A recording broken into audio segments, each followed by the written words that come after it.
Assalamualaikum warahmatullahi wabarakatuh. Halo sahabat Mizan Story dimanapun kalian berada. Semoga sehat selalu dan semoga harimu menyenangkan. Kisah ini diambil dari kisah nyata dan kami rangkum sederhana mungkin. Ketika seorang sinden muda yang baru saja mencuri perhatian di pernikahan megah Luna Maya dan Maxime, tiba-tiba dihadapkan pada pilihan hidup yang tak terbayangkan, antara mempertahankan kebebasannya sebagai seniman atau terjebak dalam dunia politik yang penuh dengan intrik. Bisakah Niken Salindri tetap setia pada dirinya sendiri, atau akan ia menyerah pada tekanan dunia yang semakin besar? Sebelum kita lanjut, mari kita bersama-sama mengucapkan sholawat kepada Nabi Muhammad, sebagai bentuk kecintaan kita kepada beliau. Allahumma sholli ala Muhammad wa ala alihi wa sahbihi ajmain. Semoga dengan sholawat ini, kita mendapatkan berkah dan syafaat dari Rasulullah di dunia dan akhirat. Amin ya robbal alamin. Jangan lupa untuk like, komen, dan subscribe sahabat Mizan Story agar kamu tidak ketinggalan cerita-cerita inspiratif lainnya. Beginilah kisahnya. Di sebuah desa kecil di pinggiran Kediri, suara gamelan mengalun dari pendapa sederhana rumah keluarga Salindri. Niken, gadis belia berusia 16 tahun, duduk bersimpuh di depan mikrofon tua, berselendang lurik dan berkerudung anggun. Suaranya melengking tinggi, membelah senja dengan cengkok sinden yang membuat waktu serasa berhenti. Ia bukan sekadar penyanyi, Niken adalah jelmaan nyawa dari tembang Jawa yang hampir terlupakan. Di tengah masyarakat yang mulai meninggalkan budaya, Niken adalah nyala kecil yang terus bertahan. Namun sore itu berbeda. Seusai latihan rutin, ibunya mendatangi Niken dengan wajah tegang dan selembar amplop emas yang tak biasa. "Iki undangan, nduk," ucapnya pelan, tangannya sedikit gemetar. Niken mengernyit. Amplop itu berembos logo mewah, dan tertulis jelas, Luna Maya dan Maxime Boutir Wedding, Bali. Ia membaca berulang, tak percaya. Di dalamnya, terselip sebuah surat resmi dan tiket penerbangan kelas bisnis. Mereka mengundangnya secara khusus sebagai artis tradisi kehormatan. "Apa ini tidak salah alamat, Bu?" Suara Niken lirih, dadanya bergemuruh. Ibunya hanya menggeleng, tak tahu harus berkata apa. Tak pernah sebelumnya ada selebritas ibu kota yang tahu namanya. Ia bukan penyanyi TikTok, bukan bintang sinetron, ia hanya sinden kecil dari desa. Tapi undangan itu nyata, bahkan tertulis namanya lengkap, Niken Ayu Salindri. Ayahnya yang pendiam akhirnya bicara, "Kalau ini rezeki, jangan ditolak. Tapi ingat, jaga dirimu, Le." Niken menunduk, hatinya campur aduk. Ia selalu bermimpi mengangkat kembali seni tradisi ke panggung besar, tapi ini terlalu cepat dan terlalu megah. Ia berkemas dengan hati gugup, membawa kain batik warisan dan selendang milik simbahnya yang dulu juga sinden keraton. Ia tahu, perjalanan ini akan mengubah segalanya. Perjalanan ke Bali terasa seperti mimpi yang terlalu indah sekaligus menakutkan. Di pesawat, Niken duduk sendiri, dikelilingi orang-orang asing bersetelan mahal. Ia tak bisa tidur, pikirannya dipenuhi tanya, siapa yang mengusulkan namanya? Mengapa dirinya? Apa yang akan ia hadapi di sana?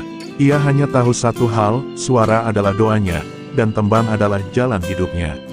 Sesampainya di Bandara Ngurah Rai, ia disambut panitia dengan mobil hitam berlogo bintang 5. Pihak penyelenggara menjelaskan bahwa Luna Maya secara pribadi memilihnya, setelah melihat video penampilannya di Festival Budaya Kediri yang sempat viral kecil-kecilan tahun lalu. Kata Mbak Luna, "Suara Niken itu, menggetarkan jiwa Jawa saya," ucap salah satu tim. Niken membisu, dadanya serasa ditikam rasa haru dan gugup yang tak bisa dijelaskan. Malam sebelum hari H, Niken berdiri di balkon hotel, memandang laut yang gelap dan bergelombang. Angin Bali membawa bau asin dan suara debur ombak yang menyatu dengan degup jantungnya. Ia berdoa dalam hati, "Gusti, dumateng kaula alit niki, mugi diparingi kawicaksanan. Mugi suara kula saged dados berkah, boten kagungan punopo-punopo kajawi niat tulus." Dan di kejauhan, tanpa ia sadari, seorang pria bersetelan dinas berdiri mengamatinya dari kejauhan, Mas Lindra, Bupati Tuban, yang malam itu juga baru mendarat di Bali. Hari pernikahan tiba, villa megah di Uluwatu itu dihias bagaikan kerajaan tropis, lampu-lampu gantung dari anyaman bambu, bunga Kamboja berserakan di sepanjang lorong, dan gamelan Bali berpadu lembut dengan musik orkestra. Para tamu datang dengan gaun dan jas mewah. Kamera-kamera media nasional dan internasional sudah berjejer. Tapi di balik tirai panggung, Niken duduk diam bersila, mengenakan kebaya putih gading dan kain batik klasik yang dibawanya dari Kediri. Selendang simbahnya menggelantung di bahunya, seolah membawa restu dari masa silam. Ketika namanya dipanggil panitia untuk naik panggung, lututnya sempat lemas. Di depannya, puluhan selebritas papan atas, pejabat negara, bahkan duta besar duduk anggun. Tapi begitu kaki mungilnya menginjak lantai kayu panggung, Niken menarik napas panjang. Saat suara sulupnya pertama kali terdengar, semua suara lain mendadak lenyap. Ia membawakan tembang, Lingsir Wengi, dengan kelembutan yang menusuk jiwa. Wajah-wajah yang semula sibuk bersuah foto kini terdiam. Luna Maya menunduk, menggenggam tangan Maxime, dan menangis dalam diam. Niken tak sadar bahwa penampilannya telah mengguncang ruang itu. Suaranya tak hanya menyentuh, tapi menggali rasa rindu akan akar, akan tanah, akan budaya yang nyaris tertimbun glamor dunia modern. Saat ia mengakhiri bait terakhir, tidak ada tepuk tangan yang langsung terdengar, hanya keheningan yang begitu pekat. Dan dari barisan depan, seorang pria berdiri, memberi tepuk tangan pertama yang memecah suasana, Mas Lindra, Bupati Tuban. Ia berdiri tegap, matanya menatap Niken tanpa berkedip. Setelah itu, sorak dan tepuk tangan membanjiri ruangan. Seorang MC menyebut nama Niken berkali-kali, menyebutnya sebagai permata Jawa dari Kediri. Luna memeluk Niken di belakang panggung sambil berkata, "Kamu bukan cuma sinden, kamu penyambung roh budaya kita." Niken hanya tersenyum kecil, bingung harus menjawab apa. Tapi di antara peluk dan ucapan terima kasih, ada satu tatapan yang tak ia lupakan, tatapan Mas Lindra, yang sejak tadi mengamati dalam diam, seolah sedang membaca masa depannya. Malamnya, Niken kembali ke kamar hotel, tubuhnya lelah tapi hatinya penuh. Ia membuka ponsel, dan melihat ribuan notifikasi, media sosialnya meledak. Cuplikan penampilannya viral di TikTok, Twitter, hingga berita televisi. Di antara komentar pujian, ada satu pesan pribadi yang membuatnya tercekat, "Besok pagi, sebelum pulang ke Kediri, saya ingin bertemu Mas Lindra, Tuban." Pesan itu singkat, tapi membawa rasa gemetar yang aneh di dadanya. Ia tak tahu harus senang atau cemas. Bupati Tuban, yang selama ini hanya ia dengar di berita, ingin menemuinya. Kenapa? Apa karena penampilannya? Atau ada maksud lain? Malam itu, Niken tak bisa tidur. Ia menatap langit-langit kamar, tangan menggenggam selendang simbahnya. Apa ini semua benar? Atau hanya mimpi yang sebentar lagi akan pecah? Pikirnya lirih. Di luar kamar, di balkon yang sama seperti malam sebelumnya, Mas Lindra berdiri dalam balutan kemeja putih, menatap langit Bali yang gelap. Di tangannya, ada brosur kecil bertuliskan, Festival Budaya Jawa Timur, Tuban, bulan depan. Wajahnya serius, dan matanya memancarkan satu tekad, gadis itu harus menjadi bagian dari ini. Pagi hari di Bali tak pernah terasa setenang ini. Burung-burung tropis bersautan di sela pohon kelapa, dan cahaya matahari menyelinap lembut lewat jendela kamar hotel tempat Niken menginap. Ia belum tidur sejak malam. Pesan dari Mas Lindra masih terpampang di ponselnya, belum dibalas. Ia hanya membaca berulang, jantungnya berdebar tak menentu. Di cermin, wajahnya tampak pucat, tapi matanya menyala, ada rasa takut, tapi juga harap yang tak mampu ia tolak. Tepat pukul 9 pagi, ponselnya berdering. Nomor tak dikenal. Dengan tangan gemetar, ia angkat. "Assalamualaikum, Niken. Ini saya, Lindra." Suara di seberang lembut namun berwibawa. "Saya menunggu di lobi. Kalau Niken bersedia, kita sarapan sebentar saja. Ada hal penting yang ingin saya bicarakan." Tak ada tekanan dalam suaranya, tapi juga tak memberi ruang untuk menolak. Niken hanya mampu menjawab, "Inggih, Pak." Di lobi, Mas Lindra sudah duduk dengan secangkir kopi hitam, mengenakan batik lengan panjang dan senyum tipis yang nyaris tak terbaca maksudnya.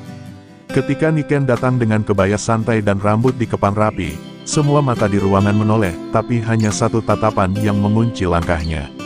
Tatapan Mas Lindra, dalam-dalam, seolah tak hanya melihat wajahnya, tapi membaca pikirannya.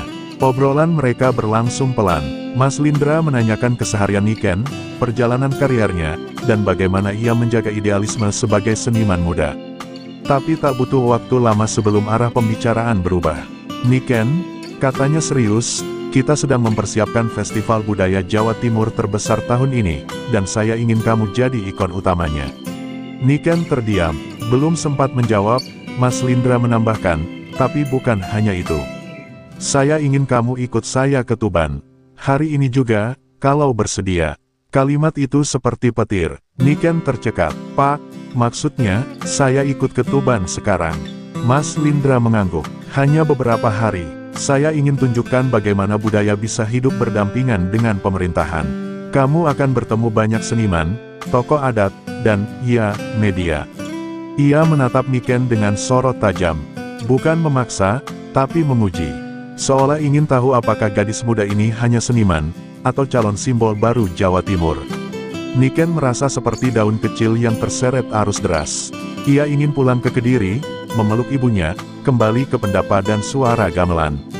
Tapi di saat yang sama, ada kekuatan tak kasat mata yang mendorongnya melangkah. Ia mengangguk pelan. Inggi, Pak, kalau ini memang panggilan budaya, saya siap. Mas Lindra tersenyum untuk pertama kalinya pagi itu. Senyum yang tak sepenuhnya ia mengerti, antara kagum, harap, dan mungkin, niat yang lebih dalam. Saat mobil dinas hitam melaju meninggalkan hotel, beberapa jurnalis yang mengenali mereka mulai mengambil gambar. Satu foto tersebar di media sosial, Bupati Tuban dan Sinden Muda Kediri, duduk berdampingan dalam mobil gelap berpelat merah. Tanpa sadar, Niken baru saja melangkah ke dalam badai. Dan Jawa Timur, sebentar lagi akan gempar. Perjalanan menuju Tuban berlangsung hening namun penuh gejolak batin. Di dalam mobil dinas, Niken duduk dengan tubuh tegak tapi hati kalut. Sesekali ia mencuri pandang ke arah Mas Lindra yang duduk di sampingnya, berbincang lewat telepon dengan suara tenang dan penuh wibawa. Tapi saat pembicaraan usai, Mas Lindra menoleh padanya dan berkata lirih, "Kamu siap jadi sorotan, Niken. Karena sejak kamu naik panggung kemarin, dunia tak akan pernah sama untukmu." Tiba di pendopo Kabupaten Tuban menjelang senja, Niken disambut seolah putri kerajaan. Karpet merah terbentang, para pejabat daerah dan seniman lokal sudah menunggu. Kamera-kamera media lokal mengabadikan tiap langkah kakinya. Beberapa bahkan memanggilnya, Niken Sang Sinden Nasional. Ia tersenyum gugup, menunduk sopan, tapi di dadanya ada kekhawatiran yang mulai tumbuh. Kenapa semua ini terasa terlalu besar, terlalu cepat? Di balik layar megahnya sambutan, tersimpan niat yang belum sepenuhnya terungkap. Di malam hari, dalam jamuan tertutup, Mas Lindra menjelaskan lebih dalam. Ia ingin menjadikan Niken Duta Budaya Muda Jawa Timur, membawanya ke forum-forum kebudayaan nasional hingga mancanegara. "Kamu bukan sekadar penyanyi, kamu simbol perubahan," katanya dengan mata yang menyala. Tapi di balik kata-kata itu, terselip sesuatu. Cara Mas Lindra memandangnya tidak lagi hanya sebagai seorang seniman. Keesokan harinya, kabar kedatangan Niken di Tuban sudah menyebar luas. Tajuk berita daring menyala-nyala, Bupati Tuban jemput Sinden Muda usai tampil di pernikahan artis top. Netizen pun terbelah, ada yang mengagumi, ada yang mencurigai. "Niken anak baik, jangan dijadikan komoditas politik," tulis salah satu akun. Tapi ada juga yang menyindir, jangan-jangan, ada kisah asmara terselubung. Nama Niken Salindri jadi trending topik, bukan karena suara tembangnya, tapi karena foto-foto kebersamaannya dengan sang bupati. Di kamar penginapan yang disediakan pemerintah kabupaten, Niken duduk memandangi layar ponsel. Ia membaca komentar-komentar itu dengan dada sesak. Ia tak pernah meminta ketenaran, apalagi gosip. Ia hanya ingin bernyanyi, melestarikan tembang leluhur. Air mata mengalir perlahan saat ia menelpon ibunya di Kediri. "Bu, kulo kangen, kulo isin, kabeh dadi rame ngoten." Sang ibu hanya berkata, "Nek niatmu tetap tulus, Gusti mesti mbukak dalan. Tapi aja lali sopo kowe sak durunge kabar rame." Namun sebelum sempat menenangkan diri, seorang asisten pribadi Mas Lindra mengetuk pintu malam itu. "Niken, mohon bersiap, Bapak ingin mengajak bertemu tokoh adat malam ini. Tapi tidak lewat protokol resmi. Ini acara pribadi." Niken terdiam, hatinya mulai terusik. Kenapa semua serba mendadak, serba tertutup? Tapi ia tetap bersiap, karena rasa hormat, dan ketakutannya pada kekecewaan. Di dalam mobil yang melaju ke arah pesisir Tuban, suasana mencekam. Jalanan gelap, hanya suara laut yang terdengar di kejauhan. Di jok belakang, Niken menunduk, sementara Mas Lindra berkata pelan, "Ada yang ingin saya tunjukkan malam ini. Sebuah tempat yang bisa menentukan masa depanmu. Tapi juga masa depan kita." Kata kita bergema di telinga Niken seperti bisikan badai yang akan segera datang. Ia mulai merasa, undangan ini mungkin lebih misterius dari yang ia duga. Mobil berhenti di sebuah bangunan tua bercat putih gading di pesisir Tuban, bekas rumah dinas kolonial yang kini jadi pusat arsip budaya daerah. Malam itu sepi, hanya diterangi lampu temaram dan suara debur ombak dari kejauhan. Niken turun dengan langkah ragu. Mas Lindra menggandeng tangannya sebentar, lalu melepaskannya seolah menyadari dirinya terlalu spontan. Disinilah semua dimulai, katanya. Dan mungkin, akan berakhir juga di sini. Di dalam bangunan tua itu, tergantung foto-foto lawas para sinden dan dalang dari era sebelum kemerdekaan. Salah satunya adalah foto seorang perempuan muda berwajah mirip Niken. Mas Lindra menunjuknya, ini Simba buyutmu, Niken. Dia pernah tampil di sini, di tempat ini, mengiringi Presiden Soekarno dalam lawatan budaya tahun 1953. Mata Niken membelalak, tenggorokannya tercekat. Ia tak pernah tahu sejarah keluarganya sejauh itu. Mas Lindra melangkah lebih dalam, dan mengajak Niken ke ruang belakang. Di sana tergelar kain batik tua, gamelan kuno, dan sebuah undangan berbingkai emas, surat resmi dari Kementerian Pendidikan dan Kebudayaan. Mereka ingin kamu tampil di Istana Negara bulan depan. Dan saya ingin, kamu berangkat sebagai utusan budaya dari Tuban, di bawah naungan saya. Kalimat itu dilontarkan perlahan, namun terasa berat, ada beban, dan ada sesuatu yang belum terucap sepenuhnya. Tapi sebelum Niken sempat menjawab, ponselnya berdering keras. Ia melihat layar, ratusan pesan masuk, notifikasi berita, dan panggilan tak terjawab. Salah satu pesan paling atas berbunyi, Jatim gempar. Niken Salindri dijemput misterius oleh Bupati Tuban usai manggung di nikahan Luna Maya. Jantung Niken nyaris berhenti. Ia membuka berita itu, foto-foto mereka di Bali, di lobi hotel, hingga dalam mobil, semua tersebar. Bahkan ada footage dari drone saat mobil dinas menjemputnya. Ini, siapa yang menyebarkan, Pak? Suara Niken bergetar, matanya mulai memerah. Mas Lindra terdiam sejenak, lalu berkata pelan, mungkin ada yang tak suka melihat kita terlalu dekat. Tapi kamu harus tahu, sejak semalam, hidupmu bukan milikmu sendiri lagi. Kamu sudah jadi lambang. Niken menunduk, tubuhnya gemetar. Ia tak minta jadi simbol, tak ingin jadi sorotan, ia hanya ingin bernyanyi dalam damai, bukan di bawah badai. Media terus menggempur, wartawan mulai berdatangan ke rumah keluarganya di Kediri. Netizen membelah jagat maya dengan opini liar, dari sanjungan hingga fitnah keji. Ada yang bilang kamu dibina, ada yang bilang kamu dijadikan alat politik, kata Mas Lindra, menatapnya lekat-lekat. Tapi saya tanya ke kamu sekarang, Niken. Kamu siap jadi lebih dari sekadar sinden? Niken hanya menatap kosong, dadanya sesak. Di dalam dirinya, suara-suara tembang leluhur bergema, tapi kini dibungkam oleh ribut dunia modern. Ia melangkah keluar bangunan tua itu sendirian, menatap laut yang bergelora. Angin malam Tuban mencambuk wajahnya, dingin dan menyayat. Di bawah langit Jawa Timur yang semakin gaduh, Niken tahu, hidup lamanya sudah berakhir. Ia bukan lagi gadis pendapa. Ia adalah pusaran dari badai budaya, politik, dan rasa. Dan badai itu, belum menunjukkan tanda-tanda akan reda. 3 hari setelah berita, Jatim gempar, meledak, dunia Niken berubah total. Wartawan mengepung rumahnya di Kediri, memaksa orang tuanya bicara, bahkan beberapa tetangga ikut menyebarkan isu yang makin liar. Di media sosial, namanya digoreng tanpa ampun, dari pujaan budaya menjadi bulan-bulanan gosip. Niken disiapkan jadi istri muda pejabat, talenta atau pengaruh jabatan. Judul-judul kejam itu bertebaran, menusuk lebih tajam dari pisau.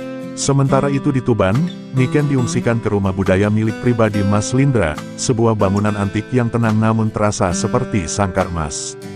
Setiap hari ia ditenangkan oleh asisten pribadi, diberi makan mewah, dan ditawari jadwal latihan dan pertemuan penting. Tapi batinnya kian tertekan. Ia merasa dibungkam, suaranya diseret ke arah yang bukan kehendaknya. Di depan semua orang, ia tampil anggun. Tapi setiap malam, ia menangis dalam diam, memeluk selendang simbahnya yang mulai lusuh. Pada malam keempat, Niken berdiri sendiri di pelataran rumah budaya itu. Di tangannya, secarik surat undangan dari Istana Negara. Ia seharusnya bahagia, penampilannya di pernikahan Luna Maya telah membawanya ke puncak panggung tertinggi negeri. Tapi mengapa dadanya sesak? Mengapa jalan menuju kehormatan terasa seperti jebakan sunyi? Ia menatap bulan purnama, lalu berbisik, Simbah, kulo kepengin nyinden. Dudu dadi panggonan politik. Keesokan paginya, Niken membuat keputusan. Ia meminta izin tampil dalam acara rakyat di alun-alun Tuban, sebuah pertunjukan gamelan terbuka yang awalnya bukan bagian dari jadwal resminya. Saya ingin menyanyi langsung untuk rakyat. Tanpa kamera, tanpa protokol, ucapnya tegas. Mas Lindra sempat terdiam lama, lalu menyetujui, namun dengan pengawalan ketat. Tapi ia tidak tahu, dalam diam, Niken telah menyusun sesuatu yang lebih dari sekadar tembang. Saat sore tiba, ribuan warga berkumpul di alun-alun. Mereka ingin melihat langsung sang sinden muda yang membuat geger Jawa Timur. Ketika Niken muncul di atas panggung bambu sederhana, angin sepoi menyibakkan rambutnya. Ia mengenakan kebaya sederhana dan kain peninggalan ibunya. Tak ada sorot lampu megah, hanya cahaya senja dan ratusan mata yang menatap penasaran. Ia menunduk dalam, mengambil napas panjang, dan mulai menyanyi. Tembang yang ia pilih bukan sembarang tembang. Ia menyanyikan Dandang Gulo dengan lirik yang ia ubah diam-diam, bait demi bait menyuarakan kebebasan seniman, tentang suara yang tak bisa dibeli, dan budaya yang bukan alat kekuasaan. Kata-katanya menusuk, menyayat, dan mengguncang. Warga terdiam, beberapa mulai menangis. Sementara di barisan belakang, Mas Lindra terpaku, wajahnya perlahan mengeras. Ia sadar, ini bukan sekadar pertunjukan. Ini adalah perlawanan. Malam itu, video penampilan Niken kembali viral. Tapi kali ini, bukan karena gosip atau kedekatannya dengan pejabat, melainkan karena keberaniannya menyuarakan kebenaran lewat tembang. Tagar baru pun muncul, tagar suara Niken, tagar sinden melawan sunyi. Dan untuk pertama kalinya dalam hidupnya, Niken merasa tenang, karena akhirnya, ia menyanyi dengan utuh. Dengan jiwanya, tanpa dibungkam siapapun, keberanian Niken menyanyikan tembang dengan hati yang tulus di alun-alun Tuban membawa perubahan yang tak terduga. Video penampilannya yang viral menyebar dengan cepat, dan tak hanya di dunia maya. Berita tentang sinden muda yang berani melawan keinginan pejabat, menjalar ke media massa. Niken, yang semula hanya seorang gadis desa, kini menjadi simbol kebebasan seni dan suara rakyat. Namun, di balik itu semua, ada ketegangan yang tak terhindarkan. Niken tahu bahwa ia kini terperangkap di antara dua dunia. Mas Lindra, yang awalnya menjanjikan dukungan penuh, kini semakin terasingkan. Wajahnya yang dulu penuh senyum kini lebih sering terlukis dengan ekspresi keras. Ia tak bisa menutupi kekecewaannya. Di tengah sorotan media, Niken menolak segala bentuk tekanan yang datang padanya. Ia semakin sering menolak undangan resmi, memilih tampil di acara-acara yang lebih sederhana, lebih dekat dengan rakyat. Saya hanya ingin menyanyi untuk mereka, kata Niken pada ibunya dalam sebuah percakapan malam hari, saat ia kembali ke Kediri untuk sementara waktu. Namun, tak ada yang lebih mengejutkan dari apa yang terjadi pada malam itu. Ketika Niken sedang berada di rumah ibunya, tiba-tiba pintu depan diketuk keras. Ia membuka pintu dan melihat Mas Lindra berdiri di depan, mengenakan jas hitam, dengan ekspresi serius yang tak pernah ia lihat sebelumnya. "Niken, kita perlu bicara," ujarnya dengan suara rendah. Tanpa menunggu balasan, ia masuk ke dalam rumah, menutup pintu dengan hati-hati, seakan menghindari pengawasan. Niken tak bisa menahan diri. "Pak Lindra, apa yang sebenarnya Anda inginkan dari saya? Saya hanya seorang sinden, saya ingin bernyanyi, bukan menjadi alat politik atau panggung pribadi. Saya tak bisa terus hidup dalam bayang-bayang Anda." Suara Niken bergetar, hatinya dipenuhi kebingungan dan amarah yang selama ini terkekang. Mas Lindra terdiam, wajahnya tegang, dan untuk pertama kalinya, ia tampak rapuh. "Niken, saya tidak pernah ingin mengendalikanmu. Saya hanya ingin kamu tahu bahwa di dunia ini, kadang kita harus memilih antara apa yang benar dan apa yang diinginkan banyak orang," jawabnya dengan suara pelan, hampir seperti sebuah pengakuan. Tak ada jawaban dari Niken. Ia hanya menunduk, menatap lantai, mencoba mengendalikan perasaan yang begitu campur aduk. Di luar, angin malam berhembus kencang, membawa seberkas cahaya dari bulan yang purnama. Sesaat, Mas Lindra melangkah mendekat, meletakkan tangannya di pundak Niken. "Aku hanya ingin kau bahagia, Niken. Tapi apakah kamu tahu, aku juga jatuh cinta padamu," kata Mas Lindra dengan suara yang lebih lembut, mengungkapkan perasaan yang selama ini terpendam. Kata-kata itu mengiris hati Niken. Ia tak tahu harus merespons bagaimana. Cinta, tahta, kedua hal itu begitu dekat, namun begitu jauh. Ia merasa terperangkap dalam persimpangan jalan yang tak pernah ia pilih. Saya tidak tahu harus bagaimana, Pak Lindra. Semua ini terlalu berat bagi saya, jawab Niken dengan suara yang hampir hilang. Dalam dirinya, ia mulai mempertanyakan apa arti cinta yang sesungguhnya. Apakah ia harus memilih antara kebebasan sebagai seniman atau mempertahankan jati dirinya yang mulai tergerus oleh dunia luar? Mas Lindra terdiam. Ia tahu Niken tidak bisa membuat keputusan itu sekarang, dan mungkin tak akan pernah bisa.